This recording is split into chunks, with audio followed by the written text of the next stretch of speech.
Shalom, puji Tuhan untuk kasih-Nya yang luar biasa. Kita bertemu kembali dalam sarapan sapaan penggarapan GKI Kediri. Namun sebelumnya kita akan bersama-sama berdoa.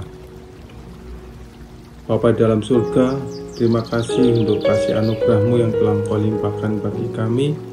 Terima kasih Tuhan, saat ini kami rindu untuk belajar bersama Tuhan, mengenal akan firman-Mu Tuhan. Kasih-Mu Tuhan selalu menyertai setiap kehidupan kami. Kiranya firman Tuhan menjadi penuntun dalam langkah kehidupan kami ya Tuhan. Terpujilah Engkau ya Bapa di surga, hanya di dalam nama-Mu kami menyerahkan seluruh doa dan permohonan kami. Haleluya, amin. Bapak Ibu, puji Tuhan. Namun sebelumnya saya akan menyanyikan satu bait lagu ya. Kau Bapa-Ku yang baik, mengerti bahasa tetesan air mata, tak Kau biarkan ku berjalan sendirian, sebab Kau Bapa-Ku yang baik. Engkau sungguh baik. Ya Bapak Ibu, biarlah kata-kata dalam pujian tadi mengingatkan kita akan Tuhan yang selalu menyertai, kasih Bapa yang selalu menyertai kita. Dan untuk tema sarapan pada kali ini, saya akan mengambilkan tema kasih Bapa yang memulihkan, yang akan saya ambilkan dari Lukas 15 ayat 20. Maka bangkitlah ia dan pergi kepada bapaknya. Ketika ia masih jauh, ayahnya telah melihatnya, lalu tergeraklah hatinya oleh belas kasihan. Ayahnya itu berlari mendapatkan dia, lalu merangkul dan mencium dia. Bapak Ibu, perumpamaan tentang anak yang hilang dalam bagian firman Tuhan ini adalah kisah bagaimana seorang anak yang telah mendukakan hati bapaknya, meminta pembagian warisan, lalu pergi dari rumah bapaknya dan menghabiskan seluruh warisan untuk kesenangannya atau berfoya-foya. Lalu ketika dalam keterpurukannya, bahkan untuk membeli makan saja, dia tidak sanggup. Maka teringatlah sang anak akan kasih bapaknya yang dengan sangat baik memelihara. Bahkan dikatakan bagi orang upahannya sekalipun. Dan hati sang bapa yang selalu merindukan untuk kembalinya sang anak. Dan dari firman Tuhan ini kita melihat dan belajar bagaimana kasih bapa yang telah memulihkan hubungan antara dirinya dan anaknya. Dan di ayat ini ada dua sosok yang perlu kita dalami, yaitu yang pertama, sang anak. Sang anak yang merasa berdosa telah mendukakan bapaknya, lalu bertobat dan bangkit, pergi kepada bapaknya untuk mengakui kesalahan dan mohon pengampunan.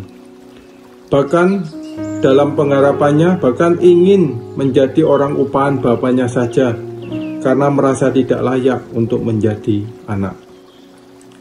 Yang kedua, sosok sang bapa yang sangat merindukan anaknya.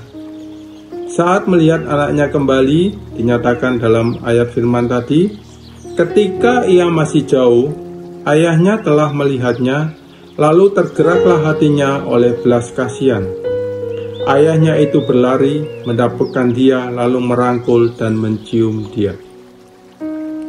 Bapak Ibu, tindakan kasih sang bapa sangat nyata, yaitu berlari mendapatkan anaknya, merangkul dan mencium, yang merupakan awal terjadinya pemulihan, tanpa mempersoalkan lagi kesalahan sang anak. Dan terlebih ya Bapak Ibu, kita akan mengingat kembali akan kasih Tuhan bagi kita manusia yang berdosa. Dalam Yohanes 3 ayat 16 dikatakan, karena begitu besar kasih Allah akan dunia ini, sehingga ia telah mengaruniakan anaknya yang tunggal, supaya setiap orang yang percaya kepadanya tidak binasa, melainkan beroleh hidup yang kekal. Pelajaran dari firman Tuhan adalah kita yang semula berdosa, bertobat, datang pada Tuhan mengakui dosa kita. Seperti sebagai sosok seorang anak tadi, telah menerima kasih Allah Bapa melalui pengorbanan Tuhan Yesus. Selanjutnya, kita harus mau menjadi, dalam tanda kutip, sosok Bapa ya Bapak Ibu. Saudara sekalian yang terkasih, sosok Bapa yang mau membagikan kasih yang telah kita terima dari Allah bagi sesama kita, agar terjadi pemulihan juga bagi sesama kita. Bapak Ibu, saya akan mengakhiri sapaan pengharapan ini dengan kisah yang saya dapat dari seorang teman. Teman saya ini menceritakan suatu kejadian waktu mudanya. Dikatakan dia membantu ayahnya mengendarai sebuah truk. Dia membantu ayahnya berjualan, dan dalam kondisi ya memang mungkin teman saya ini juga suka minum-minum. Jadi ketika suatu malam mengalami sebuah kecelakaan, menabrak warung, dikatakan menabrak warung. Dan di tengah itu dia merasa bersalah dan merasa takut juga. Papahnya akan marah pada dia. Dan sambil menunggu kedatangan papahnya,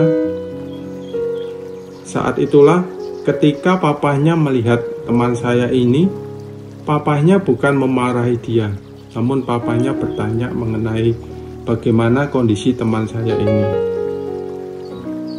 Teman saya ini berkata kepada saya, ketika dia melihat dan mengetahui respon papahnya yang demikian, tidak memarahinya, bahkan menanyakan keadaannya, saat itulah dia berjanji bahwa dia akan melakukan yang lebih baik lagi.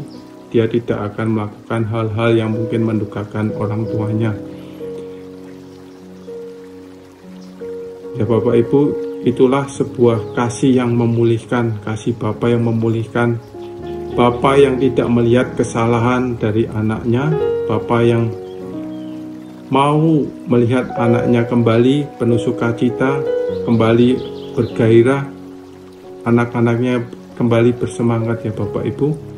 Demikianlah Bapak Ibu, kiranya Tuhan menyertai dalam perjalanan hidup kita selanjutnya. Saya akan tutup sarapan pagi hari ini dengan berdoa. Bapa dalam surga, terima kasih untuk segala firman-Mu. Kiranya Kau selalu menyertai kehidupan kami ya Bapa.